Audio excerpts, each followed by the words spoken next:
tuần trước, sau khi thoát khỏi vòng loại mà không có một cô gái nào phải ra về, thoát khỏi vòng nguy hiểm một cách đầy kịch tính, giờ đây các cô gái sẽ bước vào phần thi kỹ năng ứng xử với việc tham gia talk show giải mã tình yêu để xem các cô gái sẽ thể hiện khả năng xử lý tình huống của mình như thế nào.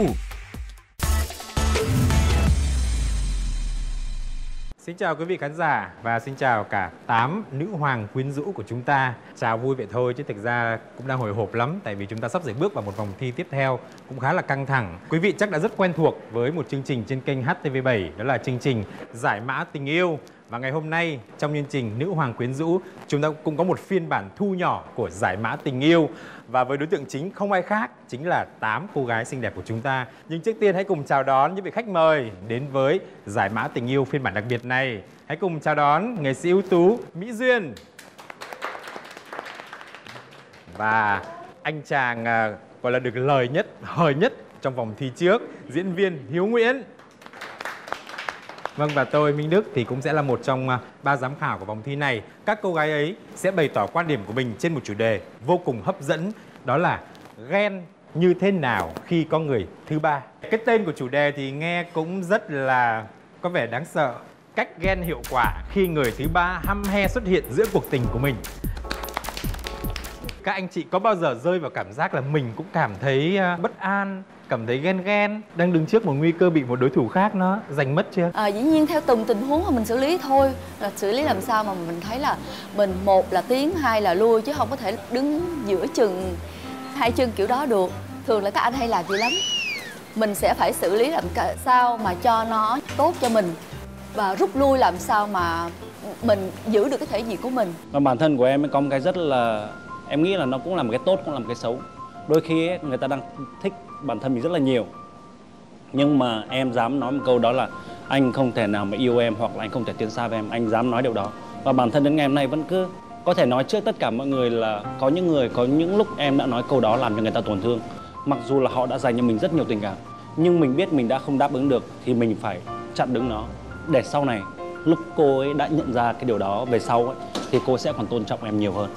Đấy, chúng ta đã nghe rồi ý kiến của cả những cái người mà có cái khả năng mà rơi vào cơn ghen rất nhiều, hoặc cái người mà thường ở giữa trung tâm của những cơn ghen tuông. Thì bây giờ là chúng tôi đang muốn nghe từ phía tất cả các bạn. Thường là khi mà nghĩ đến cơn ghen, cái chữ ghen đầu tiên ấy, thì phản ứng đầu tiên của các em là gì? Với chủ đề ghen với người thứ ba, mỗi cô gái sẽ kể một câu chuyện của mình. Sau đó ban giám khảo sẽ đánh giá khả năng xử lý tình huống của từng cô gái. Cái mà lần đầu tiên em yêu, lần đầu tiên mà em nhìn thấy bạn ở đứng ngoài ban công và mình chỉ cần nhìn thôi là mình cảm thấy thích rồi, thấy tim đập, là mình phải nói chuyện được với bạn ấy, mình phải có Facebook của bạn ấy. Và khi mà xin Facebook thì em chợt nhận ra avatar hình nền là bạn ấy và người yêu bạn ấy. Nhưng mà hai người chỉ một mình đơn phương bạn ấy yêu cô kia thôi, và cô kia không còn yêu bạn ấy nữa. Cô kia là đã có những bạn trai khác, nên anh ấy vẫn cố giữ níu kéo tình cảm đó mặc dù mình sống trong đau khổ. Mỗi tối về em luôn ghen với người đó, mặc dù không có quyền ghen đâu. Luôn ghen đến nỗi mà em khóc mỗi đêm luôn. Em luôn làm người nói cười khi mà người ấy ở bên cạnh em. Người ấy không thắc mắc hiểu tại sao, ủa sao cô gái này rất là tốt. Lúc mà một đêm em quyết định em không thể chịu được nữa, em khóc quá nhiều rồi. Rút hết sim ra, tháo hết, không liên lạc gì hết nữa. Là trời mưa nha, em đi tùm lum hết, em không ở nhà. Tại bạn ấy kiếm nhà em không thấy, xong đến cuối cùng mưa to quá mẹ em kêu về ăn cơm em mới về. Về thì bạn ấy đứng trước cửa nhà em, ướt nhẹp, gọi là ướt nhẹp nhèm nhem mà khóc nữa. Ấy kêu chứ giờ thì tôi biết là ai quan trọng với tôi rồi, và tôi sẽ không bỏ mất cơ hội đó. Trong cái khoảng thời gian em yêu bạn ấy thì cái bạn người yêu cũ vẫn còn lảng vảng xung quanh, gọi là em rất là buồn. Thì em cứ im lặng và chăm sóc cho bạn ấy. Đỉnh điểm nhất là em đọc được cái tin nhắn: anh nhớ em, anh yêu em nhiều lắm, chờ anh nhé. Nghe không? Đó là đúng. Lúc đó em gọi là em không thở được, không thể thở được, mà em khóc liên tục cho đến lúc bạn ấy về tới phòng. Em luôn bình tĩnh. Thì lúc bạn ấy về tới phòng thì bạn ấy kêu đừng như vậy, tại vì đó là thời quá khứ của anh rồi, và nói là cái này tin nhắn cũ lắm rồi, em đừng quan tâm nữa. Nhưng em vẫn khóc. Rất là thú vị là từ đang đầu tiên là người thứ ba đúng không, rồi trở thành người thứ nhất, rồi cái người thứ nhất biến thành người thứ ba, xong lại về người thứ nhất. Và cũng có ghen với cái người thứ ba đấy, tức là người thứ ba đấy không phải là bỗng nhiên xuất hiện, không phải hăm he xuất hiện, mà đã lừng lững xuất hiện từ đầu câu chuyện. Tôi hỏi là có bạn nào ở đây dám mạnh dạn tự nhận mình đã từng có lúc là người thứ ba chưa? Huỳnh Thi. Em là một tiếp phụ nữ, không bao giờ để đàn ông chủ động trước. Không phải là mình một cô gái thực dụng, nhưng mình cũng phải cần anh ta có một xíu về kinh tế và am hiểu phụ nữ. Và người đó cũng là dạng doanh nhân. Và một cô gái khác nữa cũng ngồi ở vị trí chung bàn. Và em cũng tình cờ được ngồi đối diện anh ấy. Giống như có một cái sức hút ma lực nào đó từ cái mắt anh đó. Cứ chằm chằm nhìn vào anh đó hoài mà quên mất tập trung là cái người phụ nữ ngồi bên cạnh. Em nhìn là thấy không có nhẫn trên tay. Ý, mình có cơ hội rồi. Cái bắt đầu em nhìn tổng thể cô gái đó, coi cô ta có điểm mạnh là gì. Tới lúc mà cô ta đi toilet á, thì em cũng làm bộ đi theo. Em đi theo cô ấy để em đo chiều cao. Và tiếp theo là xem cái body cô đó có hấp dẫn không, mình có thể hơn cô ta được chút nào không. Và tiếp theo nữa em tiếp cận làm bộ hỏi chuyện. Bạn cũng đẹp, bạn cũng xinh, bạn đi bên cạnh cái anh chàng bên cạnh bạn á, thì cũng có độ manly và cũng hấp dẫn. Xong cái cô ta nói bình thường thì em nghĩ ôi bình thường vậy là không phải yêu nhau. Nếu mà yêu là sẽ tại sao vậy? Ủa vậy giờ anh nói là gì của chị vậy? Em từng thấy anh này quen quen nè, nên em muốn hỏi lại phải người cũ của em không? Làm bộ vậy. Cái mới nói không, đó là anh trai của mình, mà anh trai nuôi. Ồ, khoái quá anh trai nuôi. Thì Anh trai mưa đây. em nghe anh trai nuôi em cũng thích. Ồ, anh trai nuôi thì mình cũng có thể làm em bé nuôi của anh đó. Mình cũng không có mà phải thu hút một cách rất là lộ liễu. Nhưng mà mình có một điểm nhìn nhất định là lúc nào em cũng nhìn chằm chằm vào anh ấy. Và đôi khi á, nói chung là cái ánh mắt của em để hút anh ấy nhìn về phía em. Dạ, và cũng có một cái là ảnh để nhìn vào em lại. Và cuối cùng em cũng đã tiếp cận với anh đó được. Tiếp cận bằng cách nào? Dạ. Cái điều đó rất quan trọng đó, tiếp cận bằng cách nào? Chị đang rất Em có thể bỏ hỏi. qua tiểu tiết nhưng cuối cùng là đúng là cái lúc mà lần đầu tiên hai người gặp nhau đúng không? Hai người gặp nhau lần đầu tiên như thế xấu nào? hổ quá, cái tình tiết đó em cũng lại áp dụng toilet nữa. Em biết anh đi vô toilet nam thì em cũng cố tình vừa đi vừa bấm điện thoại gì nè, thì em sắn vô toilet nam luôn. Ôi. Cô này gọi là đúng là có mưu lược đấy. Chúng ta đã có hai câu chuyện đầu ấy, cả hai cô gái đều rất là quyết liệt để có được chàng trai của mình. Vậy thì khi đã có được thì trước những cái mối đe dọa đến từ những kẻ thứ ba, đã bao giờ các em đối mặt với cái điều đó chưa và các em đã xử lý nó như thế nào? Làm anh trai một thời gian thì em phát hiện ra là anh này cũng có ý thích cô kia. Em ghen theo kiểu làm cô ấy đẹp thì em cũng đẹp, cô ấy tài giỏi em cũng tài giỏi, cô ấy kiếm ra tiền không phụ thuộc anh thì em cũng kiếm ra tiền không phụ thuộc anh. Và tiếp theo nữa là em không bao giờ kiểm tra điện thoại của anh ấy. Nhưng chỉ có một điều duy nhất, yêu nhau thì trong điện thoại anh ấy thì phải là để hình ảnh của hai người, xong lưu tên là em yêu và em là anh yêu. Nó hơi sến. Đã bao giờ em nghĩ là khi mà em tấn công như vậy với cái sự quyết liệt của em ấy, thì cái hình ảnh của người phụ nữ nó bị giảm bớt một chút xíu ở trong lòng của người đàn ông của em đang coi chương trình không? Hoặc là những người đàn ông khác đang coi chương trình không? Để tấn công trước cái bạn kia một bước. Nhưng khi đã yêu nhau rồi thì em rất là vô cùng thoải mái. Và em không có phải là lúc nào cũng phải ràng buộc anh ấy. Em chỉ làm cho anh ấy nhớ về em, thương em, cho bằng cái cảm xúc là em thương anh ấy như lúc đầu. Và lúc đó em sẽ thoải mái tất cả để cho anh ấy lúc nào cũng luôn nhớ về em. Em nghĩ xem nếu mà đàn ông bước ra ngoài chơi nhiều quá, ví dụ bản thân của anh, bạn gái của anh quá thoải mái và anh rất là vui, nhưng mà nếu mà anh đi chơi anh lạc đường thì sao? Cái vấn đề quan trọng để cho anh luôn nhớ về em đó là con bé này nó không ghen. Nó em cảm thấy á, khi mà mình ghen hiệu quả nhất là khi mà họ cảm thấy hối hận khi đã rời xa mình. Câu chuyện của em cũng là về năm cấp 3. Tụi em bắt đầu quen nhau từ năm lớp 10 và cuộc tình kéo dài đến đầu năm lớp 12. Đã rất tốt đẹp cho đến một thời điểm mà người thứ ba xuất hiện. Người thứ ba ở đây là học ở một ngôi trường khác. Tụi em quen nhau là cả hai gia đình đều biết, cả hai gia đình đều cho phép. Em là một người cực kỳ nóng tính, thích kiểm soát người yêu của em, nên là em rất là ghen. Và từ cái ghen đó dẫn đến cho bạn cảm thấy là mình mất tự do đi. Và khi mà đã mất tự do thì người ta sẽ nghĩ tới là mình cần một cái gì đó để mình giải thoát, và mình sẽ tìm tới người mới. Và người mới ở đây thì cũng xuất hiện vào đúng lúc mà tụi em đang gặp trục trặc. Bạn trai của em chủ động rủ cả đám đi chơi và trong đó có bạn đó. Khoảng 1 tháng sau em phát hiện được. Và lúc đó em rất là đau khổ, em rất là lụy. Em khóc suốt 3 đêm và 3 đêm đó mẹ đều ở cùng với em. Gọi là mình nghĩ là mình không thể sống mà thiếu người ấy được. 6 tháng sau, tính từ lúc bạn ấy quen em và quen cả bạn gái kia, thì bạn ấy lại tìm lại đến em. Phụ nữ ấy thì ấy, lúc quên, lúc mới chia tay ấy, thì họ rất là đau đớn. Nhưng mà khi họ đã xóa bỏ cái hình ảnh đó rồi thì coi như là đàn ông xong luôn. Còn đàn ông ấy thì ngược lại, khi bỏ rất là nhanh, nhưng mà sau nửa năm ấy, cái người nào mà mình yêu thương nhất ấy thì nó nằm ở đây này. Đêm về là mình phải suy nghĩ tới người đó và mình muốn gần người đó. Em thì không yêu nhiều như các bạn ở đây. Em rung động thì nhiều nhưng mà yêu thì thật ra rất là ít. Em có một mối tình khá đẹp, tình yêu 4 năm, đấy là thời đại học. Thật ra thì mọi chuyện đã rất là tốt đẹp. Thì cái người thứ ba xuất hiện này là ở cái năm thứ 3 bọn em yêu nhau. Có thể là hai người vẫn ở gần nhau nhưng mà em cảm thấy cái sự quan tâm nó không còn nhiều như trước nữa. Thì em có đặt ra một vài câu hỏi, liệu hay là do yêu nhiều năm mới như thế, bạn ấy mới như thế, hay là có một vấn đề gì khác làm cho bạn ấy lạnh nhạt với mình. Thì em bắt đầu tìm hiểu, nhưng mà em tìm hiểu trên cái cách là im lặng và quan sát. Cái hôm mà cao điểm nhất đó chính là em thấy tin nhắn Zalo. Mọi khi bạn ấy chỉ hay xài Facebook thôi thì như em có thể đoán được cái pass anh ấy cài ở điện thoại. Em nhập lần đầu tiên và đúng luôn. Đó chính là ngày sinh của em. Thì y rằng là đã xuất hiện một câu chuyện rất là thú vị và nhân vật nữ ấy cực kỳ hấp dẫn. Cơn tức nó sôi lên rất là nhiều và em đã có được cái số điện thoại của cái cô đấy. Thì khi mà anh ấy đi làm rồi thì em mới em gọi FaceTime thôi và em chỉ là em gọi nhưng không nghe máy. Có thể là cô ấy đã biết số điện thoại của em, hoặc là cô ấy là người đã biết em nhưng em không biết cô ấy, em không biết người thứ ba ấy. Lúc sau anh ấy gọi lại cho em, anh ấy lại gọi lại cho em. Em vừa gọi điện cho ai đấy? Đúng luôn. Anh ấy biết luôn và thật sự là em rất sốc. Tại vì em đang là chủ quyền, người đàn ông đấy đang là của em mà. Cái cơn thịnh nộ nó đến một cái lúc mà mình cần phải giải quyết rồi. Em vẫn tiếp tục nhưng mà trên cái phương diện là tôi đang im lặng. Và em như một người bất lực trong cái mối tình của mình, trong khi mình vẫn đang yêu anh ấy.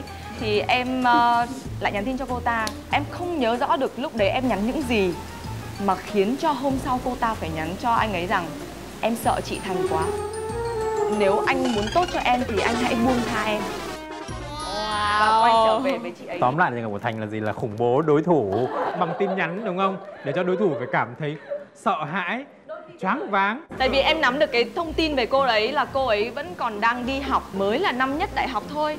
Thì em nắm được những cái điều cơ bản về cái người phụ nữ khi mà họ năm nhất đại học họ sẽ như thế nào. Và cái tình cảm của họ đối với cái anh chàng lúc đấy rất là bồng bột. Nếu mà bây giờ cô phá vỡ tình cảm hạnh phúc của tôi thì cô cứ chờ xem một ngày nào đấy sẽ có người khác đến cướp cái anh đấy từ cô thôi. Cái cách ghen của em là khi mà có một người thứ ba đến, em biết được rằng là thật ra người đấy có ảnh hưởng gì đến mình hay không, nhưng mà em vẫn hay kiểu dùng cách dung tây dọa quỷ, có nghĩa là bạn ấy xinh lắm, yêu đi, kiểu này nọ đấy. Nhưng mà thật ra cả em ghen chỉ là ghen mồm thôi, nhưng em không bao giờ kiểm tra tin nhắn, không bao giờ kiểu kiểm soát, bởi vì kiểu tình yêu mà mình như kiểu một nắm cát, mình đâu thể nắm chặt nó được.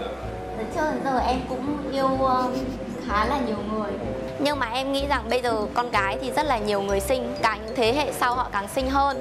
Thế nhưng mà mình phải có cái đầu và có trái tim.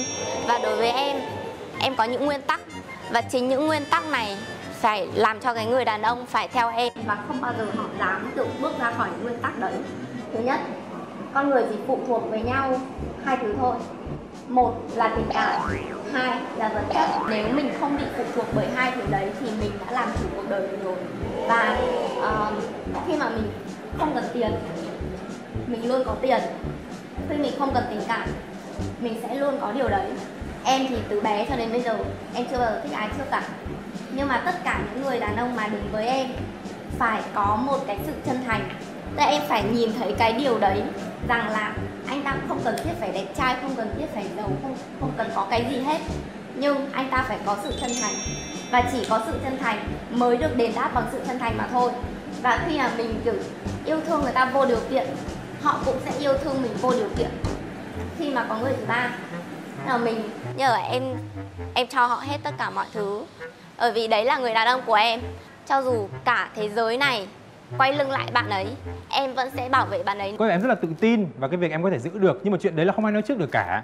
Chúng ta đã chứng kiến rất nhiều những cái chuyện ngoại tình mà không ai tin được là nó lại có thể xảy ra. Chúng ta có thể đi thẳng vào vấn đề, bởi vì vấn đề ở đây á là các em đã có cái người đấy rồi, Đó, chúng ta hãy đưa ra một cái giả định là các em đã có cái hạnh phúc đấy rồi và các em đang rất là hài lòng với cái hạnh phúc đó. Còn đây là bí quyết để giữ cái người đàn ông đó khi mình đã có rồi, khi mà đối thủ của mình xuất hiện. Dạ em cũng xin nói thật sự thì là bản thân em không có yêu nhiều, em khá thất bại trong tình yêu, nhưng mà em cũng đã có một lần bị một người thứ ba xen vào cái tình yêu em xảy ra cách đây 2 năm.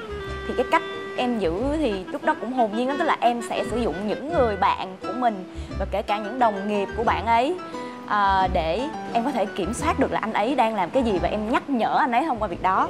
Ở lúc anh ấy đang đóng một phim truyền hình, bạn diễn của anh ấy diễn cặp với anh ấy thì em đánh hơi được là có phim giả tình thật một xíu. Em chỉ nhắn tin hỏi nhẹ một câu đầu tiên là nghe đồn là bạn đang đóng phim chung với lại cái anh người yêu của em đấy, có gì bạn chăm sóc tốt cho anh ấy giúp mình nha. Nhắn tin xác lập chủ quyền. Dạ, xác định chủ quyền trước đã. Xong rồi hôm sau em không nói không rằng, em cùng với lại cô bạn gái của cái bạn trai đi chung với lại anh đó luôn, đi lên và không nói trước, đi thăm đoàn phim, mua rất nhiều đồ ăn và chào rất là kính cẩn với lại tất cả mọi người, và đặc biệt là cô gái đó và người yêu của em. Rất là ngắn gọn, rất là rõ ràng phải không? Xác lập chủ quyền một cách công khai và có tất cả một cái đoàn phim chứng kiến cái điều đó. Chứ nếu có xảy ra chuyện gì là có cả một cái đoàn phim. Nhưng mà đằng sau cái đoàn phim này đúng rồi, như giả sử chưa chắc đó, bởi vì rằng là đằng trước là khác và đằng sau là chủ quyền của hai người đó khác nữa. Nhưng dù sao thì cũng đã biết được cách xử lý của em. Rồi, nào xin mời Đỗ Diễm.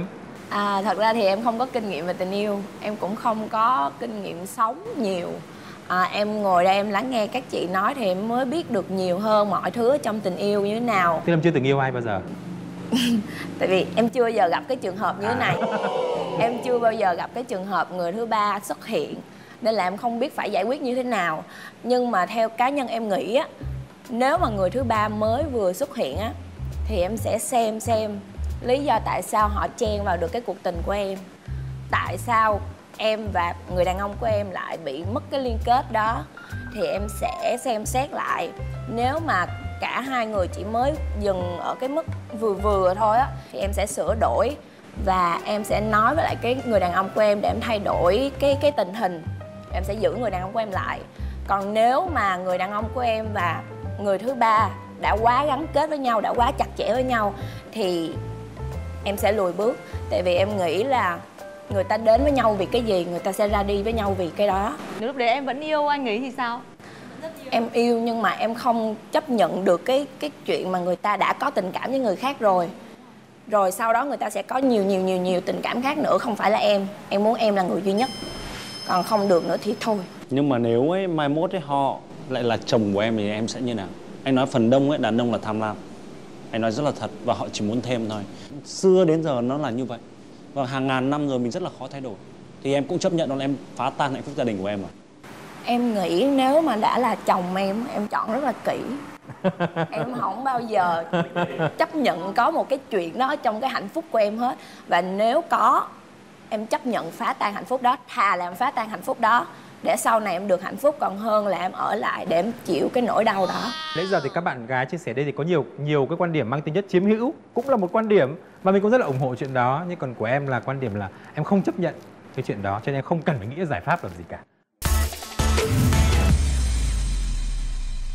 Nếu như em gặp phải cái tình huống như thế này, trước khi đặt cái chữ ghen thì em phải đặt cái chữ hiểu lên đã. Con người ta ghen chính là cái sự kiểm soát, là cái sự sở hữu ích kỷ của cá nhân. Nhưng mà nếu mà để mà ghen thì đã hiểu được đối phương chưa mà đòi ghen, thì em nghĩ rằng khi em ghen là em phải hiểu người ta đã. Khi em hiểu người ta rồi thì em nghĩ rằng là nếu nó đơn giản thì mình sẽ tự giải quyết vấn đề bằng cách giải thoát tư tưởng cho mình. Tình yêu thì sẽ ghen, nhưng có những cái không đáng thôi bỏ qua đi, tìm đến bạn bè để xả stress. Còn nếu như nó là cái vấn đề mà để mình mắt thấy tai nghe rồi thì lúc đấy mình sẽ nói chuyện thẳng thắn với nhau, ngồi lại và nói rằng hỏi lý do và tìm hiểu cái nguyên nhân. Nếu như mà mình cảm thấy mọi thứ nó đang ngập ngừng quá thì mình sẽ dừng lại thôi. Bởi vì em không phải là một người bất cần đến nỗi mà tôi không cần ai cả. Nhưng đối với em, người đồng hành với em nó sẽ phải là một người mà toàn tâm toàn ý thôi. Nếu như mà nó không còn đồng nhất nữa thì thôi. Rất đơn giản thì thôi. Đương nhiên anh là đàn ông thì anh sẽ hiểu về đàn ông có thể nhiều hơn. Đó là đôi khi phụ nữ cần mắt nhắm mắt mở. Thực ra đàn ông ấy, bọn anh đó là gì? khi một người tốt với mình thì trái tim của mình sẽ rung động và thay đổi. Có thể anh là một người đàn ông lăng nhăng, nhưng nếu anh gặp được một cái người mà thực sự họ mà mắt nhắm mắt mở khéo léo, đương nhiên anh sẽ cảm thấy mỗi lần cái tội lỗi của anh ấy, anh phải tiết chế nó lại ngay lập tức. Tại vì con người không thể nào thay đổi ngày một ngày hai được. Nhưng mà anh nghĩ là phụ nữ là phải mắt nhắm mắt mở thì ok, mọi thứ nó mới bền vững được. Em cũng nghĩ thế, tại vì trong cuộc sống mà nếu như cái gì cũng cứ nhìn chừng và rõ ràng thì nó rất là mệt. Với lại em nghĩ có khi có những câu chuyện mà giữa hai người yêu nhau không tâm sự được với nhau cơ, mà cái người đàn ông của mình phải tìm đến người thứ ba, mà người thứ ba chưa chắc đã là người yêu, người ăn nằm với anh đấy, mà có khi lại là người tri kỷ, người bạn với anh ấy thì sao? Tóm lại câu chuyện ngày hôm nay của cả 8 em ấy thì nó cũng ra có muôn vẻ và muôn hình muôn vẻ cuộc đời. Và có những người có cái sở cái máu chiếm hữu cũng hay thế. Chúng ta có quyền mà yêu thì mình cũng có quyền giữ người đấy cho riêng mình. Cũng có những người thì có những cái nguyên tắc đề ra. Chúng ta không biết là đến một ngày nó xảy ra thật thì nó sẽ như thế nào. Nhưng quan trọng là mỗi em đã có một cái cách khác nhau để bày tỏ cái quan điểm của mình, cái chính kiến của mình, tức là một cách khác nhau để giải mã cái tình yêu của mình. Chúng tôi ngồi đây nghe thì có thể mỗi người cũng sẽ có một cái cảm nhận khác nhau. Thì lát nữa đây thôi chúng ta sẽ biết là cuối cùng thì câu chuyện của ai hay là cách kể chuyện của ai sẽ giúp mình giành tấm vé đi tiếp. Yeah. Em có thể được nói một chút xíu nữa không ạ? Rồi, ok. Cái ý của em thì nó cũng không có khác lạ gì hết, chỉ là muốn rõ ràng hơn về những cái mà bạn nói. Thì em nghĩ là cách ghen hiệu quả khi người thứ ba xuất hiện. Cách ghen là mình phải ghen đúng hoặc là sai. Nếu ghen đúng thì nó sẽ hiệu quả, còn nếu ghen sai thì nó giống như phí hoài công sức của mình. Nhưng mà thực ra thì chuyện ghen nó đúng sai nó khó lắm. Có những bà vợ mà đi đánh ghen xong rồi bù lu bù loa lên giữa đường giữa xá làm ầm là bị mất mặt cả chồng. Các bà ấy nghĩ là mình đúng chứ. Các bà nghĩ là có bao giờ cái bà sai đâu. Các bà nghĩ là mình đúng, mình đã làm một cái việc rất đúng. Kiểu ghen đúng người, ý là cái người đó là quan trọng với mình hay không, và họ có thực sự có liên kết với mình, họ có thực sự chân thành với mình hay không. Thì nhiều khi một cái phút nào đó họ chỉ yếu lòng thôi, họ bị thử thách, thì mình có thể tìm cách nào đó để đánh thức họ là chúng ta đã từng như thế này, và chúng ta không nên từ bỏ cái tình cảm đó, thật sự đó, để theo một cái giả dối nào đó mà bị hoa mắt đi. Còn nếu mà họ thật sự là không còn yêu mình nữa, họ lạnh lùng với mình, họ như thế nào mình không có cách gì để nối tiếp, mình không cần phải nối tiếp. Tức là cuối cùng chốt lại là thôi thì thôi, đúng không? Thôi dạ. Câu chuyện của em là thật hay không thì nó cũng không phải là chuyện quá quan trọng. Đó, chỉ có các em tự biết cái chuyện đấy thôi. Cái cách mà các em thể hiện quan điểm của mình, cách các em thể hiện cái câu chuyện đó như thế nào thì nó sẽ cho thấy cái bản lĩnh của các em. Rất nhiều.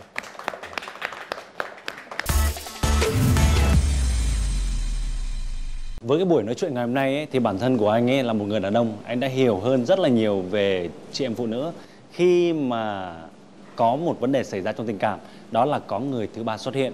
Và sau đây sẽ là phần gay cấn nhất. Các bạn đã qua rất nhiều vòng rồi và chắc hầu như các bạn đây đã từng có lúc rơi vào vòng nguy hiểm rồi. Chúng ta đã biết cái cảm giác đấy rồi, thì có thêm một lần nữa thì cũng hãy sẵn sàng cho cái thử thách đó. Đọc tên sau đây sẽ là những người đi tiếp và những người bước vào vòng nguy hiểm, tức là vẫn còn một cái cơ hội.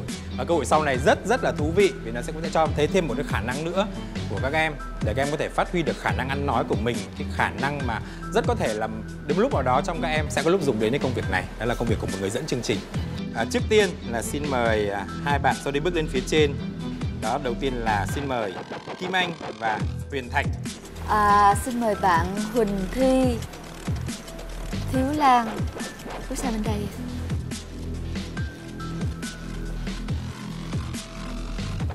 Xin mời bạn Kim Thành, Đỗ Diễm. Bước sang bên này. Và xin mời Mỹ Linh và Minh Tuyền bước lên đứng cùng với Huỳnh Thi và Thiếu Lan. Nhưng mà mình có một cái gì đấy ở trong đầu mà nó như kiểu ám ảnh mình ấy. Mình luôn nghĩ rằng tất cả những cái việc đấy mình đều không làm được. Ban giám khảo sẽ chọn ra 4 cô gái có câu chuyện và cách ứng xử khôn khéo nhất vào vòng an toàn. 4 cô gái còn lại sẽ tiếp tục bước vào phần tiếp theo để chiến đấu giành 2 suất cuối cùng vào top 6. Nghĩa là sẽ có 2 cô gái bị loại và ban giám khảo sẽ chọn ai đây?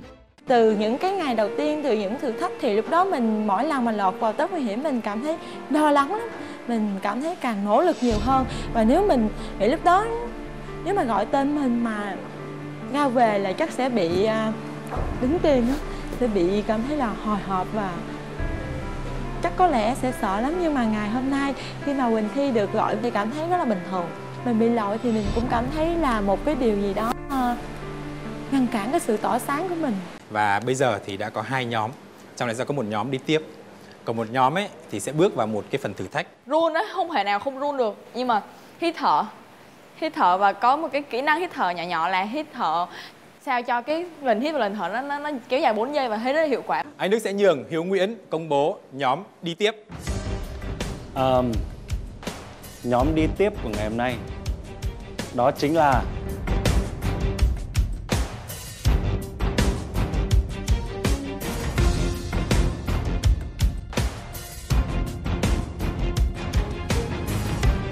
là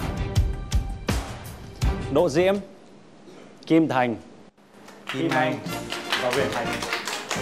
Xin chúc mừng 4 cô gái các em đã được thẳng tiến vào vòng sau.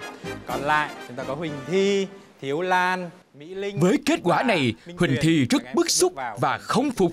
Em nghĩ cái câu chuyện của em nó rất là thực tế và nó không bao giờ bị lạc đề. Nó đang liên quan tới cái câu hỏi anh Minh Đức đã hỏi và cái chủ đề, và cũng liên quan tới cái chủ đề mà của chương trình đặt ra.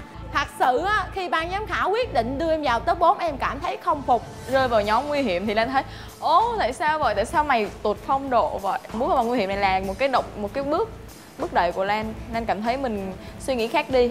Và cảm ơn vì cái lần vô vòng nguy hiểm này. Tập tiếp theo sẽ có chuyện gì xảy ra? Và kết quả cuối cùng, 5 cô gái nào sẽ được chọn để sang Nhật Bản? Tất cả sẽ được công bố vào tuần sau.